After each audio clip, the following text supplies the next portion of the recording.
Welcome back, brothers and sisters and friends. I pray that you are all well and in great spirits today. My name is Jermaine, and today we'll be continuing our daily Bible reading in the book of Acts, chapter 28, which is the final chapter in the book of Acts. Tomorrow we're beginning a new journey in Romans. I just wanted to thank you all for joining me on this journey. Let's continue to get stronger in the Lord together. Amen. And when we continue to read his word, we continue, our strength becomes larger and stronger, and we're just seeking him more is a great thing. But like always, before we get started, let's recap the last chapter. Acts chapter 27 details Paul's journey by sea to Rome, which turns perilous due to a fierce storm. Number one, we see the setting sail for Rome. Under the custody of a centurion named Julius, Paul and some other prisoners embark on a ship destined for Italy. They start their journey cautiously due to adverse winds, which we see in Acts 27, 1 through 8. Second, Paul's warning. Paul warns the crew and passengers that continuing the journey would result in damage and loss.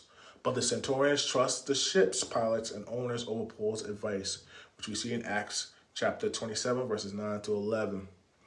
Third, the storm. They set sail again, but soon face a violent storm called a nor'easter. The crew takes measures to secure their ship, but they are driven along by the storm for many days, losing hope of being saved, which we see in Acts 27, verses 13 to 20. Then we see Paul's assurance. Paul stands before them and shares a vision he received from an angel, assuring them that there would be no loss of life, only the ship.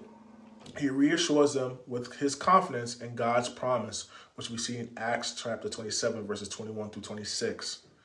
And then we see 5, efforts to save the ship. As they approach land, the sailors attempt to abandon the ship. Paul advises the centurions that unless the men stay with the ship, they cannot be saved. The soldiers cut away the lifeboat, trusting Paul's guidance, which we see in Acts 27, verses 27 through 32. 6, the final preparation of shipwreck. Paul encourages everyone to eat for their survival. The ship eventually runs aground and begins to break apart.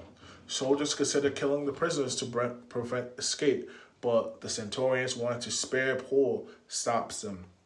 All 276 passengers reach land safely as predicted, which we see in Acts chapter 27, verses 33 to 44. This chapter highlights themes of trust, divine providence, and leadership in crisis.